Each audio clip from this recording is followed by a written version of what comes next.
Manipur Students Federation MSFK Imphal West amasung Imphal East District Committee anina sinduna kase laibak ningbaga mari lainaba saireng thiba changdamnabagi thauram ama kase Kaishamthong High School da pangthokre kathokpagi ichil amasung punna hingbinnaba haibe thimgi makhada pangthokiba thauram aduda Bosem Secretary SGT Lo Jetyo John 1 Sujeta Khumukcham Kaisamthong High School gi headmistress Salam Sunita amadi MSF Head Office ki President Hijam Rosana thauram mapu oina sarya ke Imphal West amadi Imphal East District ke apunba mahairoi humfu dage mahairoi kun khangatlaba matung punna mahairoi nifuna saireng thibagi changdamnaba aduda sarya ke thauram adu pangthokpagi matangda MSF Head Office ki President Hijab Rosana hai haurak liba mahairoi singda maraibak nungsibagi wakhalon pokhanba amate makoina thiriba saireng aduna mama laibak nungsibagi ithil ama pinabagi pandamda saireng changdamnaba ase pangthokpane lamdam asida mapan gi safu kayana achoba chaitheng ama mayoknaringai talak asida haurak liba naha amadi mahairoi singi thamoida mama laibak nungsibagi wakhalon pokhalabate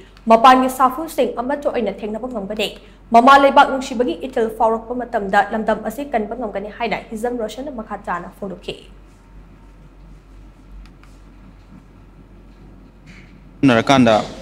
Koigi Levang Ningbagi Siding Tibagi Ato Ehen Sangdamnaba 2024 gi Timna Katokbagi Itilamasung Punahiminabagi Wakalonda Pangtoiba si Koigi Maraiba Kidamakta Atau Singna Tawai Haksang Yawn I Katoktuna Ngakpiramba Koi Atau Singbu Ikai Kumnabu Utpagaloinana Nasigi Toramasi September Gitarikuma si Pangtok Savani Hariba Pangtoiba si Koigi Tungi Hogal Mahiroi Singasi Koigi Maraiba Sibagi Wakalola Maga Loinana Masana Tizari was hiding Sina Masabna Levang Sibagi Wakalon Amala Akanda Maraiba Maramdam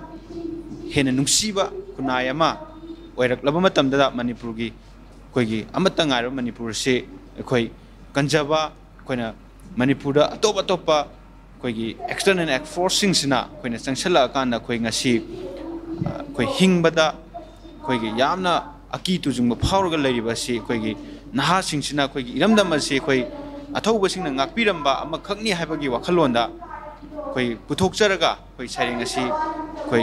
Pantok Sabani, Agua Mahiro Singsina, Koi Maraiba Musibagi Wakalonze, Hena Pung Pava, Hena Selakam Matamda, Tung the Hogol Giba, Mahiro Singamadi, Tungi Manipuramada, Pavamo or Nogitamaka, District Anisina Sinjavan.